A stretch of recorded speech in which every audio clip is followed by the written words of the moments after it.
Seja muito bem-vindo ao Dedo no Pulso, o podcast da Ecoagro. Análise com sensibilidade, precisão e visão estratégica dos movimentos do agronegócio e da economia. Toda semana, nosso economista-chefe Antônio da Luz interpreta os dados mais relevantes com profundidade, didática e realismo.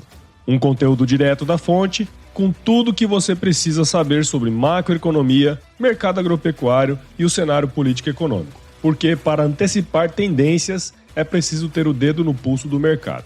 Ecoagro, o elo entre o agronegócio e o mercado de capitais.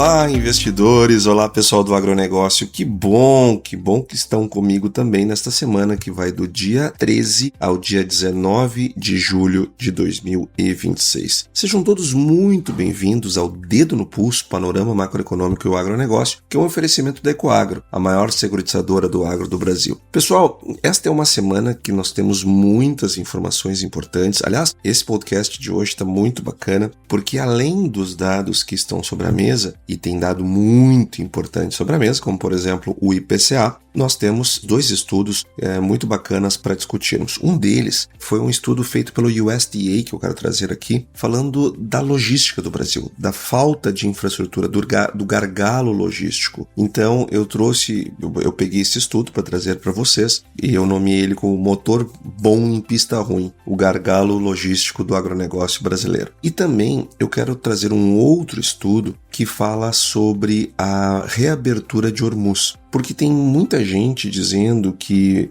em virtude da falta de infraestrutura em muitos países que foram bombardeados, em particular o Irã, a queda na produção de vários países, enfim, nós temos um cenário em que mesmo Hormuz reabrindo, falta petróleo em 2027. Por outro lado, nós temos outras vozes que dizem o seguinte: olha, não vai faltar, pelo contrário, vai sobrar, porque tem muita gente achando que houve um efeito de substituição, muitos carros e motos elétricas foram vendidas nesse período, muitos países ficaram com medo e estimularam outras fontes, por exemplo, o Japão mesmo reabriu lá a sua usina nuclear, o que não fazia desde Fukushima. Então, e aí, será que vai faltar? Será que não vai faltar? Então eu vou trazer aqui os dados que estão hoje norteando o mercado. Lógico, sempre com a dúvida do que vai acontecer de fato com o Hormuz, porque uma hora vai reabrir, outra hora não vai reabrir, uma hora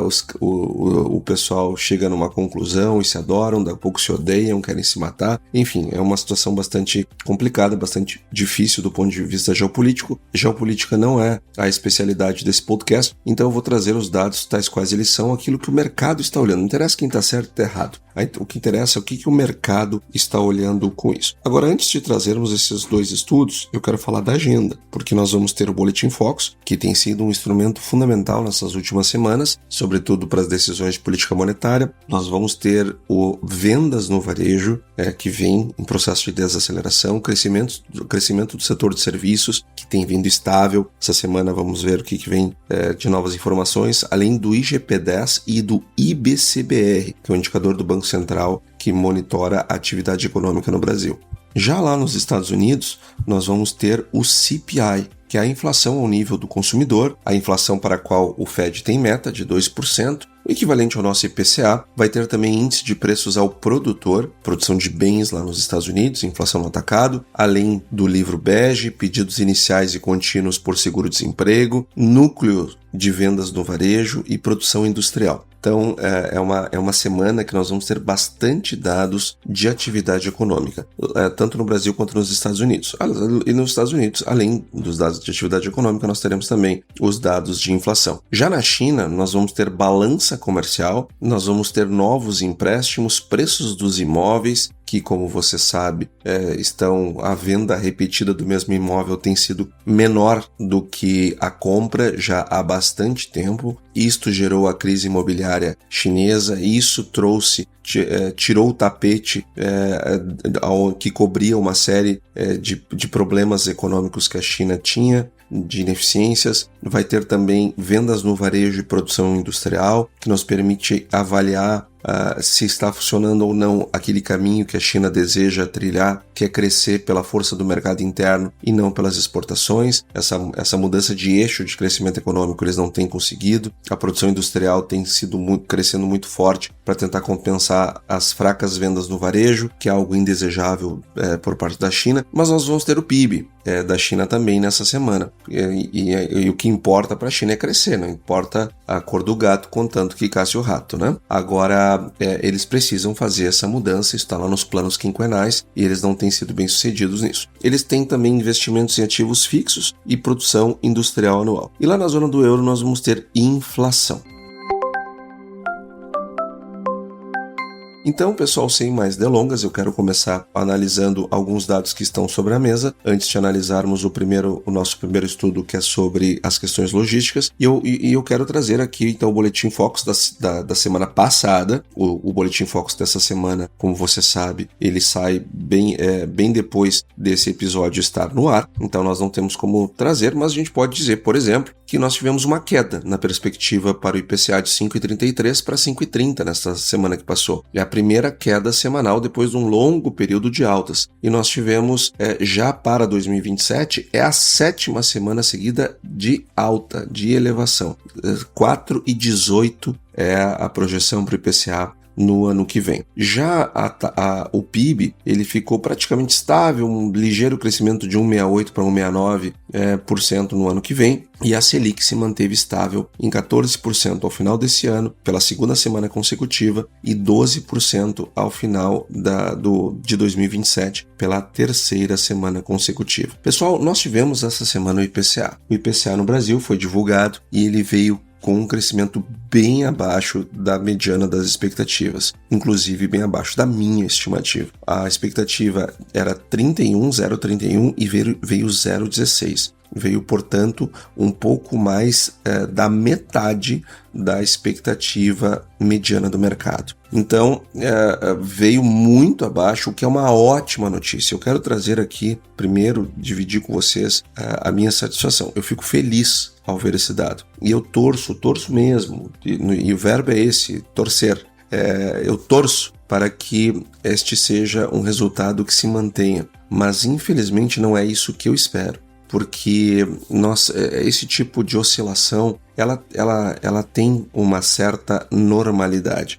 O mês de junho ele costuma vir fraco mesmo. No ano passado ele veio 0,24, só para nós termos uma ideia. E agora ele veio 0,16. Então ele desacelera em relação àquele movimento de alta que vinha acontecendo por conta da guerra, mas também ele desacelera em relação ao ano passado. Acontece que essa diferença, daí eu fui lá abrir para ver essa diferença de praticamente 16 pontos percentuais entre a expectativa média do mercado e aquilo que aconteceu de fato. E o que surpreendeu foram os alimentos. Alimentação e bebidas, ela teve uma deflação de 0,24. E a alimentação e bebidas é o maior grupo do IPCA. Então, se cai a alimentação e bebidas, cai o IPCA, tende a desacelerar bastante o IPCA. E foi isso que aconteceu, ele veio com uma queda de 0,24. E aí eu fui abrir, mas antes de abrir os alimentos e todos os subitens que tiveram queda, é importante deixar claro que a alimentação ele é um grupo que ele tem muita volatilidade, ele tem muita oscilação. Quando nós olhamos o núcleo da inflação, ela não tem esse desempenho positivo que nós tivemos no índice cheio. Agora, não importa. O que importa é o dado vir mais baixo. Do ponto de vista do núcleo, nós temos que analisá-lo para entendermos se isso é uma tendência ou não é uma tendência. E claramente não parece ser, neste momento, com uma única leitura, uma tendência. Vamos ver o que vem no mês que vem. Mas provavelmente não. Porque os alimentos, eles vinham de 3 altas consecutivas acima de 1%. E nós vínhamos mês após mês com uma inflação acima de 1. Por exemplo, em maio, a inflação foi 1,33, para nós termos uma ideia. Então, depois de um ciclo de tantas altas, acima de 1 ponto percentual no mês, é normal que em algum momento nós tenhamos um ajuste. Esse ajuste nos alimentos aconteceu em café moído, em frutas, carnes, açaí, óleo de soja, tomate. Esses são os produtos alimentícios. E os produtos não alimentícios que tiveram quedas foram seguro voluntário de veículo, caiu mais de 3,4%, etanol, ajudou a puxar para baixo também a inflação. Hospedagem e gasolina. Então, estes foram os itens que ajudaram a derrubar o IPCA ao longo de junho de 2026, para uma queda bem menor. Então, isso daqui, esses itens que eu citei, eles explicam a diferença entre o que o mercado esperava e o que de fato aconteceu. Acontece que esses itens, sobretudo os alimentícios e também a gasolina e etanol, eles sofrem muita oscilação. A oscilação de sazonalidade, a oscilação geopolítica, a oscilação de taxa de câmbio, ou seja, eles são muito voláteis. Então nós não podemos pegar um resultado e achar que daqui para frente é para baixo, o IPCA, e portanto os juros daqui em diante é corte. Não é. Nós não podemos fazer essa leitura. Essa é uma leitura equivocada e ela pode gerar planejamentos também equivocados. Então, muita parcimônia com este resultado, mas vamos comemorá-lo.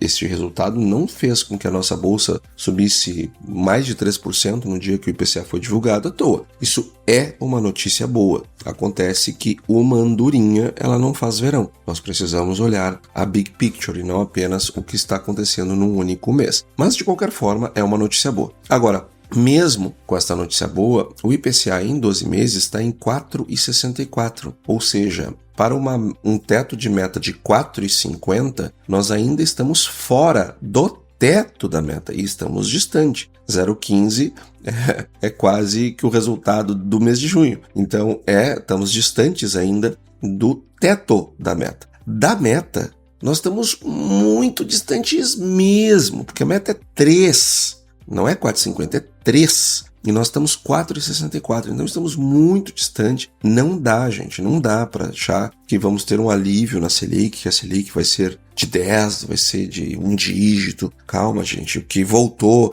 aquela expectativa de 12,25 ao final de 26, a gente esquece isso, não é isso que esses números estão nos mostrando. Não é isso que está aqui na nossa frente para observarmos. E a inflação no nível do atacado, o IGPDI também teve queda, de 0, só que essa foi deflação, de 0,79, por conta da queda dos preços dos combustíveis. Só que em 12 meses ele segue acelerando. Para 3,59 agora é a inflação no atacado medida pelo IGPDI. E agora eu quero trazer o primeiro estudo deste nosso episódio, que é sobre logística. É o nosso gargalo logístico do agronegócio, é o nosso motor forte numa pista ruim. Muitos dos nossos ouvintes aqui, participantes da nossa reunião de guidance, já me ouviu falar sobre esse assunto.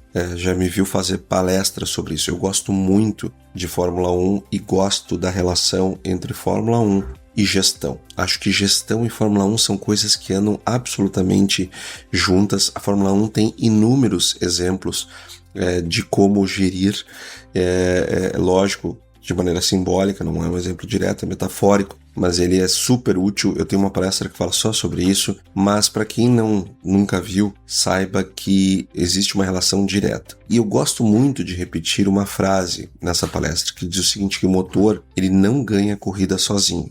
E mostro também que quando a gente olha as velocidades máximas, as velocidades finais dos carros em cada ano, raramente, é muito raro o carro de maior velocidade máxima ser o campeão. Porque velocidade máxima na reta não ganha campeonato, nem corrida. O que ganha campeonato e corrida é a capacidade de fazer curva. E essa é uma realidade que explica também essa questão logística, porque logística também é gestão. Quando eu olho do ponto de vista macro, a minha capacidade de produzir e a minha capacidade de escoar, de expedir a produção, eu estou também fazendo uma boa comparação entre velocidade na reta e capacidade de fazer curva. Então, a gente fechou, e aí eu vou trazer os dados do ano passado, porque o estudo que foi feito pelo USDA, ele é de fato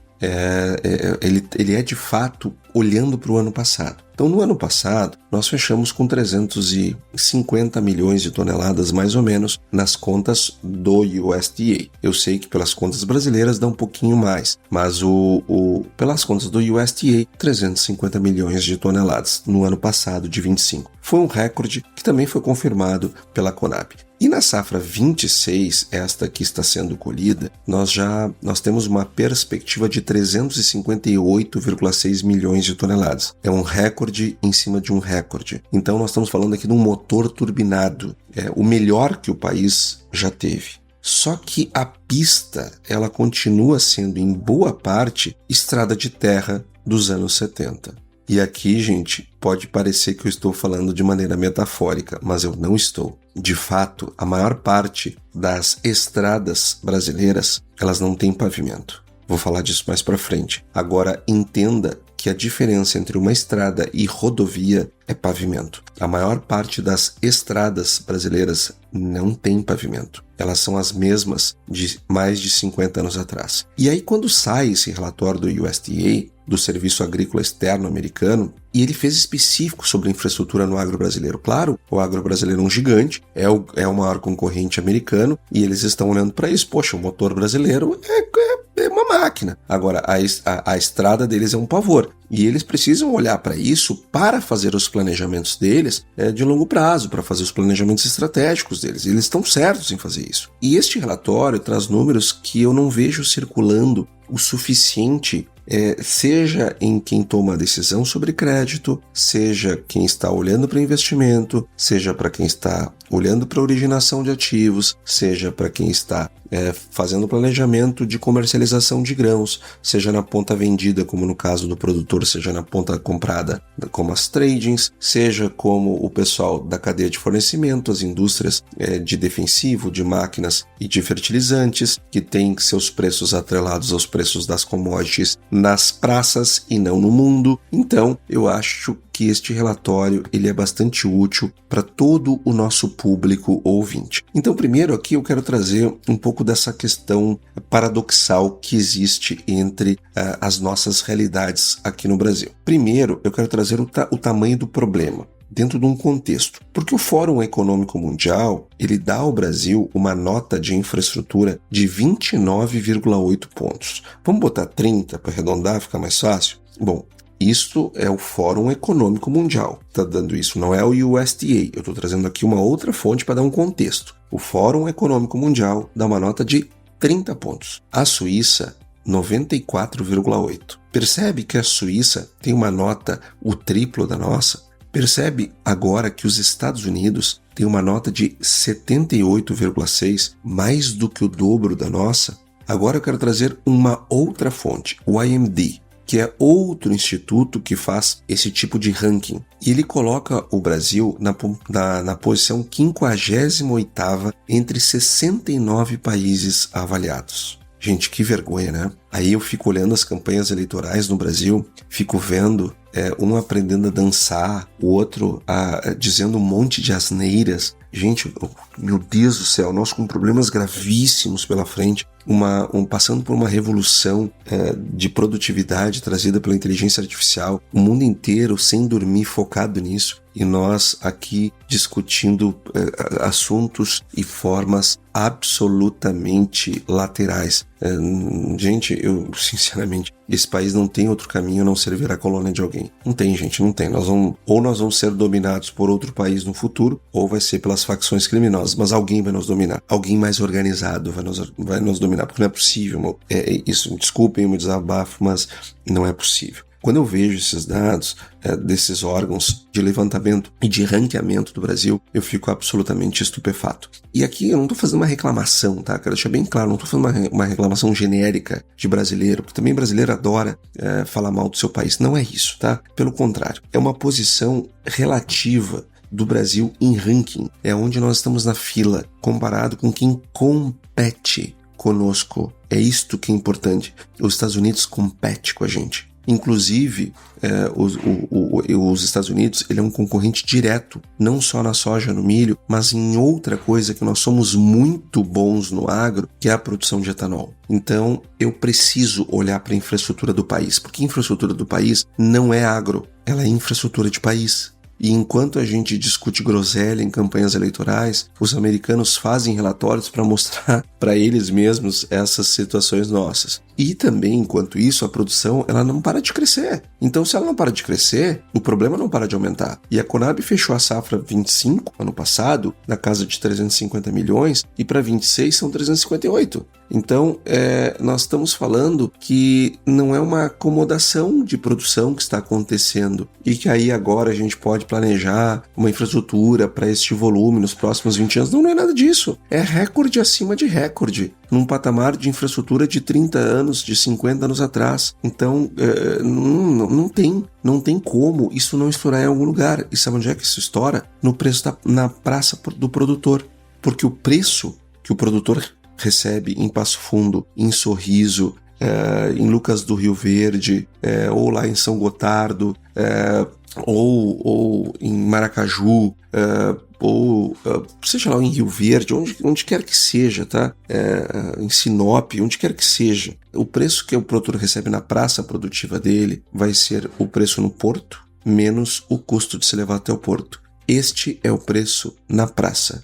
É o preço no porto menos o custo de levar até o porto. Quanto mais alto for o custo de levar até o porto, menor será o preço na praça. Então nós estamos falando aqui de PIB. Nós estamos falando aqui de custos de consumo intermediário do ponto de vista do PIB. Quanto mais alto o consumo intermediário, menor vai ser o valor adicionado, menor vai ser o PIB e menor faturamento para o produtor. Então é ruim para o faturamento e para o lucro do produtor, é ruim para o PIB das regiões produtoras essa situação. E aí vem um ponto que me incomoda demais, que é por que o investimento ele não sai do lugar?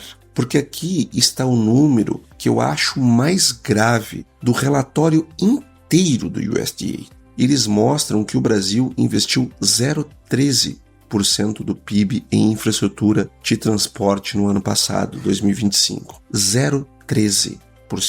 A ABDIB, que é a Associação Brasileira de Infraestrutura e Indústria de Base, ela é a associação que representa o setor, ela calcula que, no mínimo, para atender a demanda do país, seria necessário que nós tivéssemos investido 4% do PIB. Nós investimos 0,13%. Então, não é que nós deveríamos ter investido o dobro, o triplo. Nós deveríamos ter investido 30 vezes mais do que a gente está investindo. 30 vezes. E o orçamento federal para 2026 é de 18 bilhões de reais. Gente, 18 bilhões de reais é nada.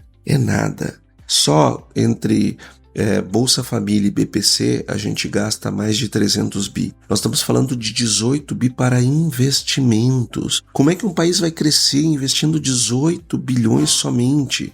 E olha que mesmo desse orçamento pequeno, 65% ainda vai para rodovia, que é o modal mais caro por tonelada transportada. Rodovia de novo, ou seja, nós estamos investindo em tapar buraco de rodovia, não são novas rodovias. E aí eu vejo muito produtor rural, muito dirigente, muita gente da cadeia do agro, que me diz o seguinte, porque aí a China quer tomar conta do Brasil, quer investir. Mas que coisa boa, gente, que a China quer fazer isso. Tomara que faça. Tomara que China, que Estados Unidos, que Europa, que o raio que o parta, faça investimentos no Brasil. Eu não tô nem aí a nacionalidade desses países. Se eles vão fazer uma rodovia, vão tirar essa rodovia daqui? Se vão fazer a ferrovia, vão tirar a ferrovia daqui?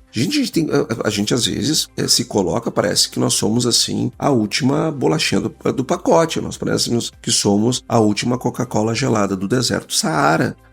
Parece assim que nós somos alguém muito rico que tem medo de ser espoliado, que tem que fazer muros de 4 metros para proteger a sua residência. Gente, nós somos um país pobre. Para com essa cachaça. Que é isso, gente? O Brasil é um país pobre. Nós temos que fazer investimento e não interessa de onde vem. O Brasil investiu 18 bilhões de reais ano passado. Tá de brincadeira comigo? Nós temos que investir 4% do nosso PIB, nós investimos 0,13%. Enquanto nós estivermos fazendo isso, o produtor agronegócio no Brasil vai deixar de ser um negócio ele deixa de ser um negócio muito mais lucrativo do que poderia ser se fôssemos mais eficientes do ponto de vista logístico. Nós poderíamos estar empilhando milionários do Brasil e nós não estamos. Nós poderíamos ser um país que um sujeito com 300 hectares podia ser milionário produzindo. Bastava nós termos uma infraestrutura logística decente. Então o Brasil precisa se abrir para investimento, para que os investimentos aconteçam e ter boa regulação para defender os interesses nacionais. É isto que todo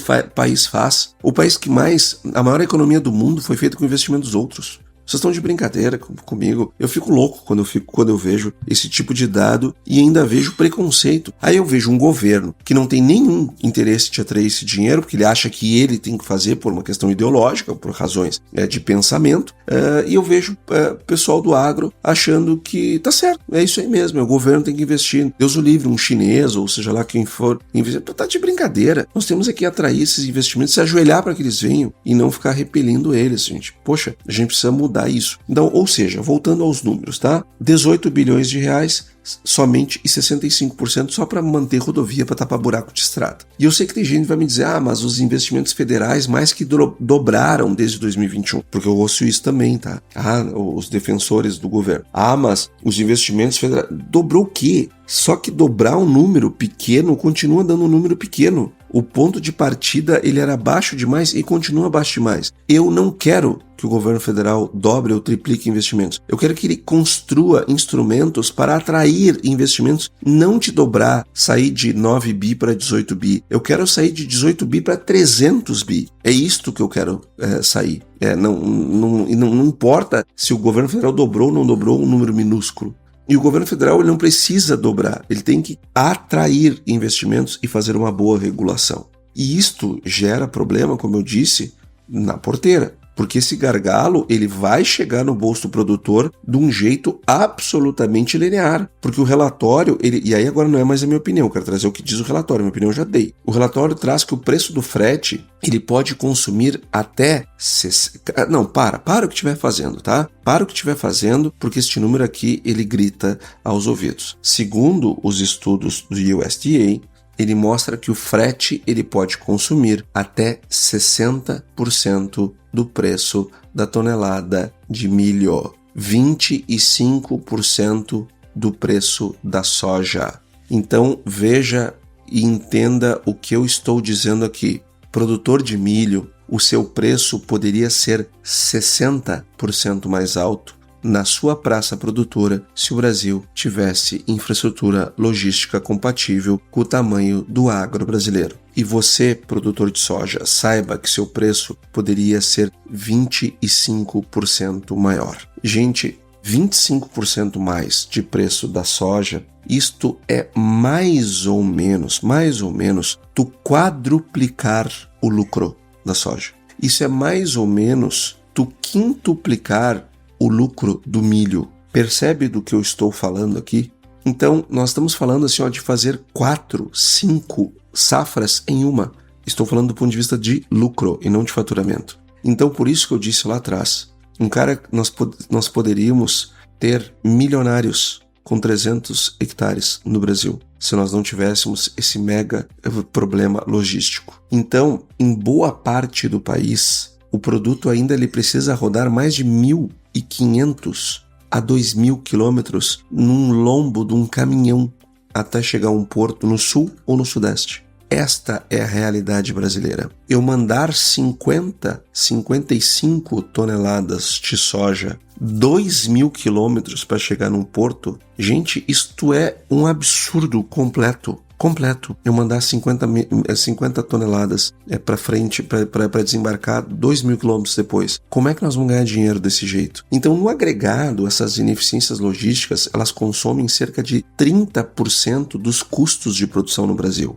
Então, veja, eu tenho gargalo para subir insumos, máquinas, peças, etc., e gargalo para descer produto. Então, o impacto econômico disso, em 2025, ele foi estimado em 14 bilhões de dólares. E isso sem falar da armazenagem, porque o país tem um déficit de 134 milhões de toneladas frente à produção de grãos de 358 milhões de toneladas. Então, a armazenagem, ela cresce 2% ao ano, a safra 4%. Então, essa conta não fecha sozinha, ela só piora a cada ciclo. E quem sente isso mais forte é justamente quem eu converso todo dia, seja lá na Ecoagro, seja na Farsul, seja na Agrobani, seja nas consultorias. O produtor do Centro-Oeste, quem está distante, quem está no Matopiba, quem está em Rondônia, a projeção de déficit de armazenagem para 2026 no Centro-Oeste é de 87 milhões de toneladas. Lá no Matopiba, a conta pode chegar perto de 60% da capacidade necessária.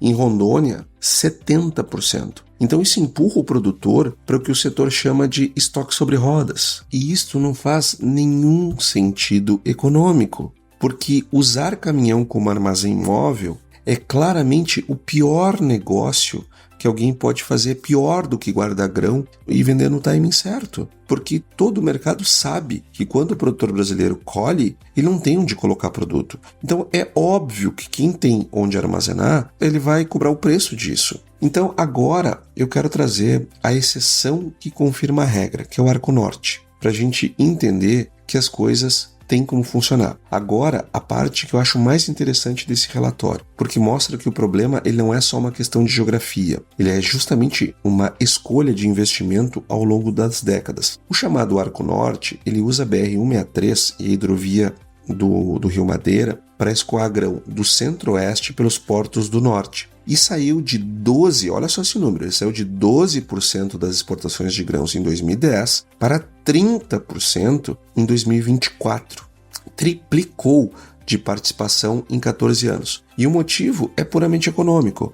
Para quem embarca do Mato Grosso, lá de Mato Grosso para a China, o Arco Norte tem a vantagem de custo de $7,82 por tonelada, frente ao Porto de Santos. Para a Europa, a vantagem sobe para $14 por tonelada. Então, a movimentação de carga na região saltou de 337 milhões de toneladas em 2015 para 493 milhões em 2025. Isso muda o mapa, muda a tese de investimento em terra, porque os preços das terras se alteram num cenário desses. Isto muda também os planejamentos estratégicos, também que levam em conta a armazenagem. Também muda a originação no Centro-Oeste e no Norte. E tem projeto grande sustentando esse movimento. A ferrovia de Mato Grosso, com 743 quilômetros, já 70% concluída.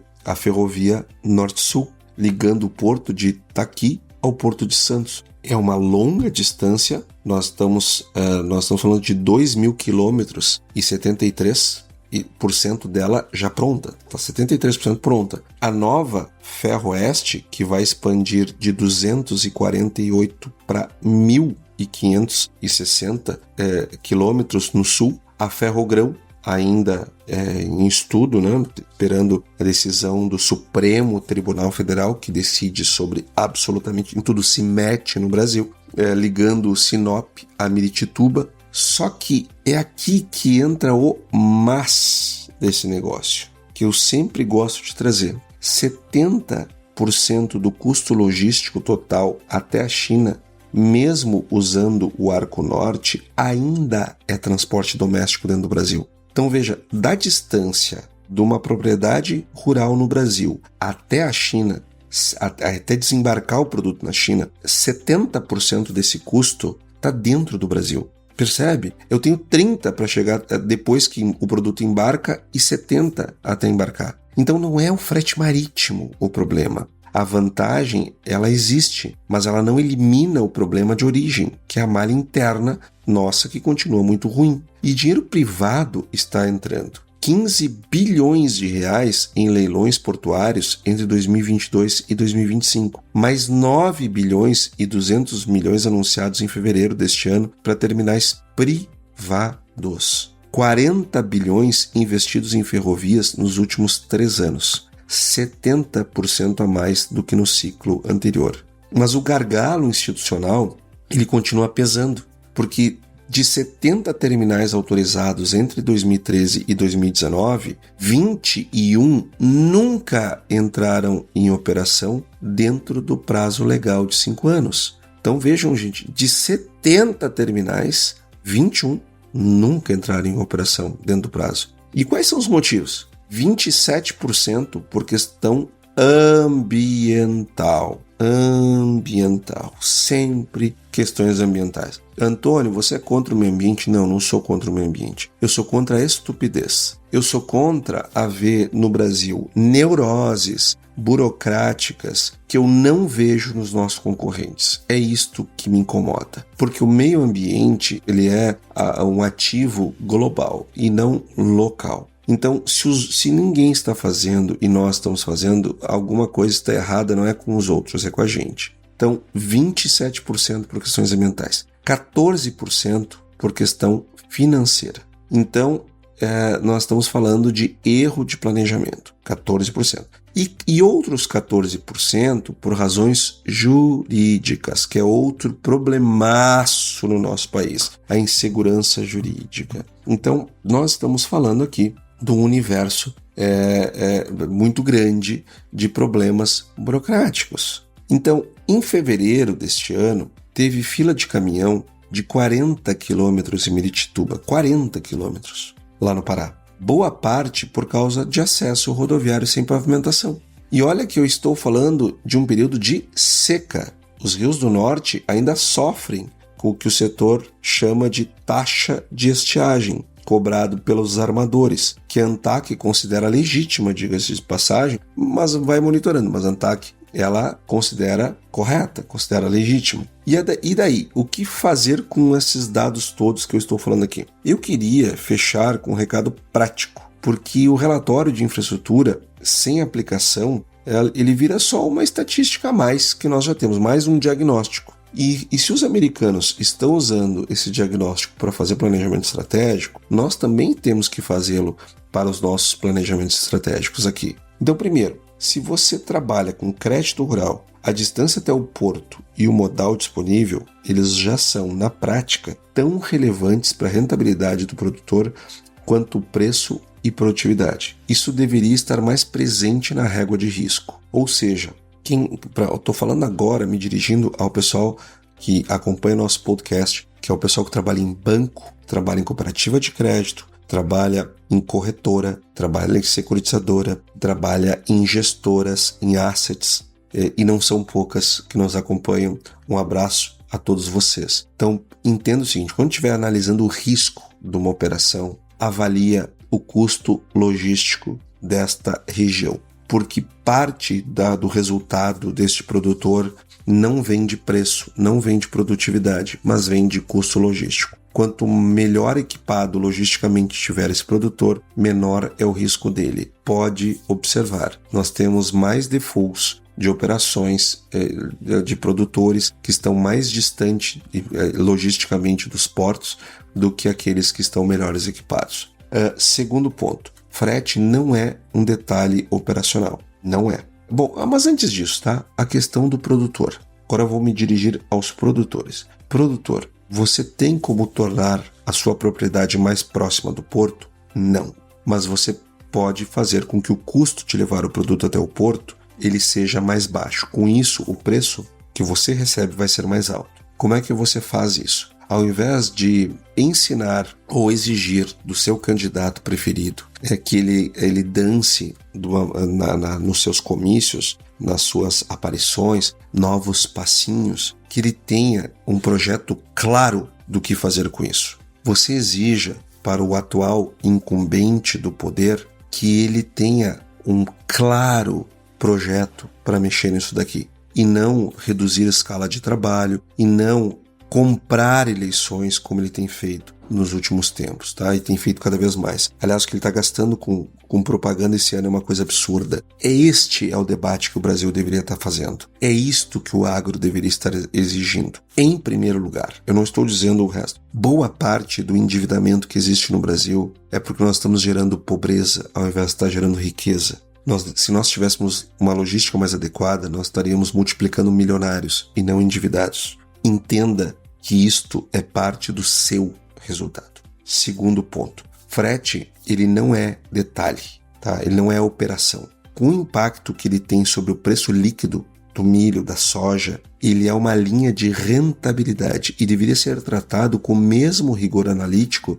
A gente se dedica a câmbio, a preço na bolsa, a nova variedade que dá nova produtividade, enfim. Terceiro, o Arco Norte é a tese de valorização regional que ainda está em movimento. Quem entende essa dinâmica de escoamento, ela sai na frente para avaliar terra, sai na frente para avaliar capacidade de armazenagem, de investimento em infraestrutura, de originação de operações no Centro-Oeste e no Norte. Quarto, onde tem gargalo estrutural, o capital privado entrando, tem espaço para financiamento estruturado. FDIC com o CRA, com fundo de infraestrutura ligado ao agro, e os leilões portuários e as concessões ferroviárias que eu mencionei não são só notícia do jornal que o pessoal da Faria Lima lê.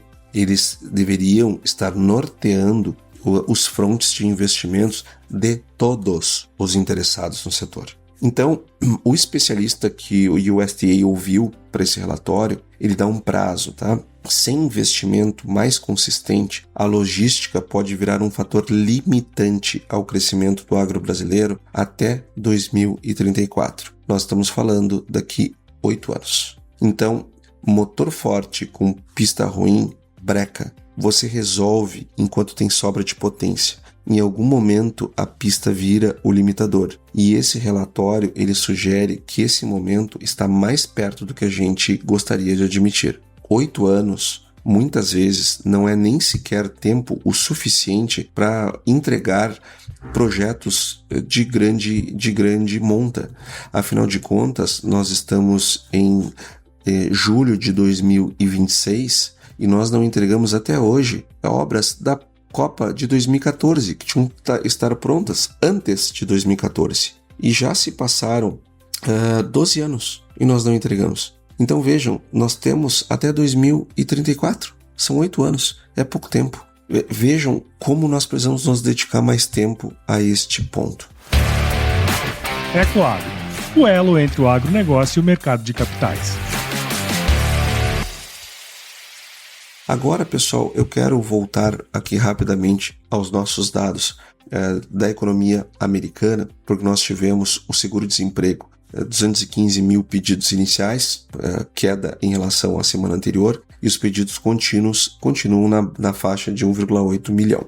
O PMI de serviços veio mais forte, 51,2, o PMI composto também mais forte, 51,9, o que sugere uma economia americana acelerando. Do ponto de vista do trade, eles tiveram 318 bilhões em exportações, um salto em relação ao ano passado, 318 contra 282 no ano passado, e as importações saltaram de 349 bilhões de dólares no ano passado, em maio do ano passado, para 395 nesse ano. E a balança comercial teve um déficit bem acentuado de quase 78 bilhões de dólares, dado realmente muito forte, muito maior do que os 70 bi do ano passado, mais de 10% maior o déficit do que tinha sido em maio do ano passado. Do ponto de vista da China, eles tiveram deflação em junho, 0,3%, e isso trouxe o CPI, a inflação ao consumidor deles, em 12 meses para 1%. E o PPI continua crescendo, 4,1%, ou seja, eles vão continuar exportando inflação. E agora eu quero trazer o outro estudo sobre os excedentes de petróleo, porque esta é uma outra preocupação grande, é um debate muito rico que está acontecendo no mundo neste momento. Porque, afinal de contas, estamos no abre-fecha do Estreito de Hormuz e existem teses para todos os lados do que vai acontecer com o preço do petróleo, se vai faltar, se vai sobrar petróleo. Nós temos que lembrar que no dia 18, no dia 18 de junho, os Estados Unidos e o Irã eles assinaram um MOU, um memorando de entendimento para reabrir o estreito. E no dia 1º de julho, o Brent ele já tinha caído abaixo de $70 e ele voltou para o patamar de antes da guerra. Então, o relatório do US Energy Information Administration, que é um órgão do governo dos Estados Unidos, ele trouxe uma projeção de que a maior parte dessa produção parada que nós tivemos ao longo dessa guerra, ele volta a funcionar no primeiro trimestre de 2027. Então, a primeira tese que eu quero trazer é uma correção, porque a coisa ela vai ficando mais interessante, porque quando você olha esse relatório e vê sobre oferta em 2027, um instinto da gente é pensar, então a demanda caiu, o mundo está eletrificando, está usando menos petróleo. Gente, isso não parece estar correto. Olha os números do relatório. O consumo mundial de petróleo ele cai 1.200.000 barris por dia em 2026. Isso é efeito direto da guerra, porque o preço alto, o racionamento, tudo isso trouxe um menor consumo. Mas já em 2027 ele volta a crescer. São 2 milhões de barris por dia de crescimento, para 104.800.000 barris, acima da média de 2025. Então a demanda volta inteira. O excedente ele não vem de menos gente comprando petróleo, mas ele vem de mais gente vendendo. E a produção mundial ela salta quase 8 milhões de barris por dia entre 26 e 27. Arábia Saudita, Iraque, Kuwait, Emirados, todo mundo voltando ao normal ao mesmo tempo. Então é uma reversão de prêmio de risco geopolítico que bate de frente com uma resposta de oferta que é desproporcional. Então não é o mundo comprando menos petróleo. Este é um ponto importante.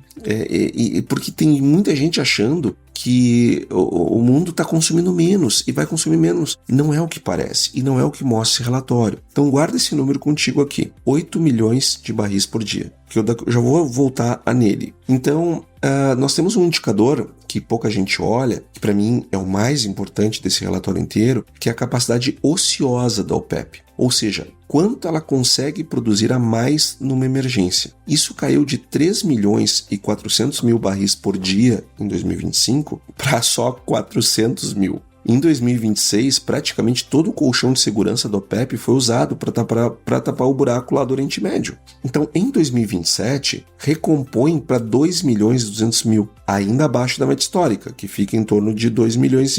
Mas, traduzindo aqui, mesmo com a guerra resolvida, o sistema ficou mais vulnerável. Se acontecer um novo choque de oferta esse ano, o mundo tem muito menos margem de manobra do que tinha antes. E como você está acompanhando pelas notícias, a situação não está nada tranquila lá no Irã, lá no Oriente Médio. E a solução entre Estados Unidos e Irã está longe do fim. Agora, eu quero deixar claro que se nós tivermos um novo choque, nós temos menos margem de manobra. E o mercado sabe disso. E aí agora eu quero falar um pouco de carro elétrico, porque muita gente me pergunta, sobretudo quando eu falo da questão dos biocombustíveis, enfim, sobretudo nas palestras, muita gente me pergunta sobre os carros elétricos, se eles estão mudando, se estão mexendo no ponteiro do relógio. E sim, eles estão mudando sim, não tenha dúvida. E estão mexendo no ponteiro do relógio, mas não é o ponteiro do minuto e muito menos da hora. Eles estão mexendo no ponteiro do segundo, porque a escala é muito diferente. Eu vou dar um número aqui. Em 2025, os carros elétricos, o consumo, o uso, enfim, a menor demanda por combustível que trouxe os carros elétricos, ela mexeu o ponteiro do segundo e não o ponteiro do minuto. Nós estamos falando que isto impactou em 400.000 barris no ano, em 2025, comparado com 2024. E lembra do número que eu pedi para guardar? 8 milhões de barris por dia? O salto de produção entre 2026 e 2027? Então eu estou dizendo que o que aumentou a produção entre o que deve aumentar 2026 e 2027, a produção mundial, é 20 vezes mais do que o incremento anual de carro elétrico. Então eu tenho muito mais demanda acontecendo por petróleo do que a queda que tem por conta de carro elétrico. E tem outro ponto que é muito pouco falado. Enquanto o carro elétrico ele tira petróleo do transporte, a petroquímica ela empurra para cima. Porque a fatia da petroquímica no crescimento da demanda mundial de petróleo ela deve passar de 40% para mais de 60% só entre 25 e 26. E presta atenção nisso. Parte da demanda represada de 2026 não é, e olha que eu não estou falando assim do motorista evitando o posto de gasolina. Eu estou falando de fábrica de plástico na China sem matéria-prima, que não consegue produzir mais porque não tem matéria-prima. Porque o Golfo Pérsico é o fornecedor central de GLP e etano para a indústria química chinesa. e isso também passa pelo Estreito de Hormuz. Então, nós estamos falando de um uso de petróleo que não vai ter uma queda tão cedo, e não é o carro elétrico que vai mudar. Por isso que a gente precisa gerar energia de todas as formas. E aqui eu venho para o Brasil, porque o que nós temos que ver com tudo isso? Primeiro, o diesel. O diesel S10, ele saiu de uma média de R$ 7,12 em 2025 para um pico de R$ 7,48 na primeira semana de maio. E repara que isso é depois do pico do Brent, que foi em abril. E esse atraso ele é normal. É o preço de paridade de importação da Petrobras e a logística de distribuição levando um tempo para repassar, fora o efeito do subsídio do governo. E desde o pico, o diesel caiu só 6,5 centavos até o início de junho, e é uma fração de queda que o Brent já tinha no mesmo período. Então, e aqui eu quero falar agora de câmbio, porque eu quero te mostrar uma coisa que inverteu de figura nos últimos 10 anos. Desde 2016, com o pré-sal, o Brasil deixou de ser importador líquido de petróleo. Hoje, o petróleo bruto já é 13% das nossas exportações. E segundo o BTG, cada $10 de alta do Brent melhora a nossa balança comercial e as transações correntes em 5 bilhões e 900 milhões de dólares. 20 anos atrás, o mesmo movimento piorava as contas externas em 1 bilhão e 200 milhões. Inverteu o sinal. E isso, somado principalmente à entrada de dinheiro na B3, que fez valorizar o real frente ao dólar nesses últimos períodos. Então, a receita extra de exportação do petróleo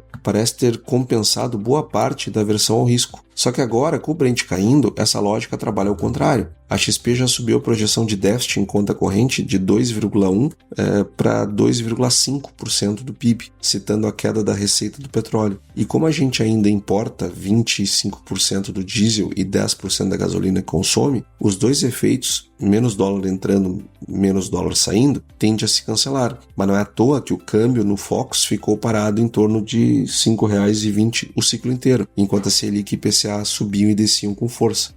E agora eu quero trazer a questão do fertilizante, porque o fertilizante é onde a história fica mais interessante para nós que somos do agro, porque o fertilizante caiu, mas isto é uma frase incompleta. A ureia sim, ela derreteu, foi de menos de $400 a tonelada antes do conflito para um pico de $918 em abril e voltou para 475 em julho. Mas aqui o pessoal da Stonex ele foi bem claro no seu relatório. Essa queda começou antes do acordo entre Estados Unidos e Irã e ela tem a ver com China voltando a exportar a partir do 1º de junho. Então não é só Hormuz. Já o MAP, ele não seguiu o mesmo caminho da ureia. Ele segue pressionado porque depende de enxofre. E cerca da metade do comércio mundial de enxofre passa pelo Estreito de Hormuz. Então, enquanto o nitrogenado aliviou, o fosfatado não aliviou. E não parece que irá. Não parece que irá aliviar tão cedo.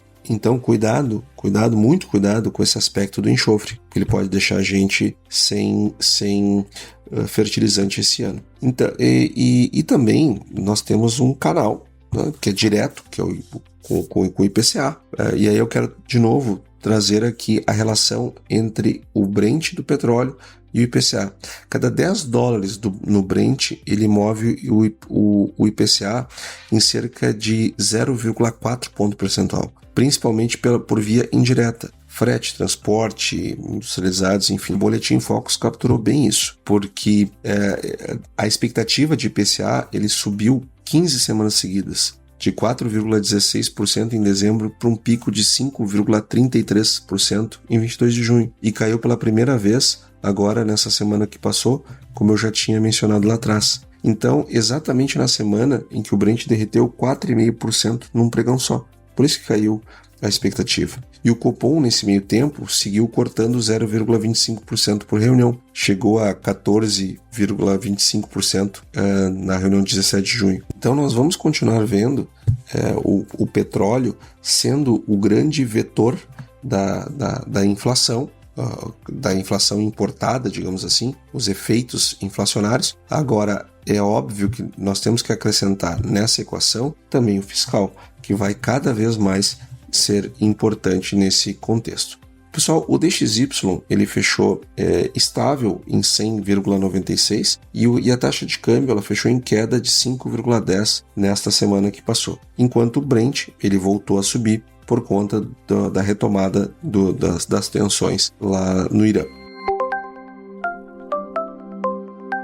E a lavoura americana, o monitor de seca, está preocupando bastante os americanos, viu? Porque a seca está crescendo lá e está começando a preocupar a safra americana. Por outro lado, isto tem um viés altista para preço. E quando a gente olha o Crop Progress, junta isso com o Crop Progress, as condições de lavoura pioraram lá nos Estados Unidos, tanto de soja quanto de milho. Talvez essas projeções de 122 milhões de toneladas de soja nos Estados Unidos, talvez elas não se confirmem, o que, de certo modo, é bom para os preços. Falando em preços, o preço da soja em Chicago teve alta depois do relatório do USDA e fechou em $11,89 nessa semana, enquanto o preço da soja em Santos fechou a R$ 142 depois de ter batido na semana 144. Olha como está subindo o preço da soja. E, bom, nós avisamos, né? Quem acompanha aqui toda semana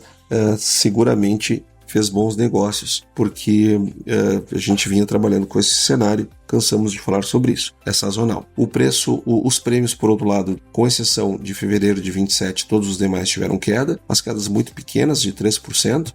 O preço do milho em Chicago também teve alta forte, 460 cents por bushel, e o preço em Campinas teve mais uma semana de alta, fechando a 64,37. Enquanto o algodão teve uma semana de queda, fechou em 409 centavos por libra-peso, e o etanol terminou a semana estável em 2,24, assim como o açúcar teve uma ligeira alta para $17,92 o saco de 50 quilos, enquanto o preço do café teve alta para R$ 1.675. Então, pessoal, foi isso que eu preparei para essa semana. Eu desejo a todos uma excelente semana e até semana que vem. E aí, você gostou desse podcast? Se gostou, considere compartilhar este episódio com alguma pessoa que irá se beneficiar deste conteúdo e nos ajude a alcançar mais pessoas. O roteiro e apresentação deste episódio foi do economista-chefe da Ecoagro, Antônio da Luz, a produção do Agro Resenha e a edição do Senhor A. Saiba mais sobre a Ecoagro em www.ecoagro.agr.br. Ecoagro, o elo entre o agronegócio e o mercado de capitais.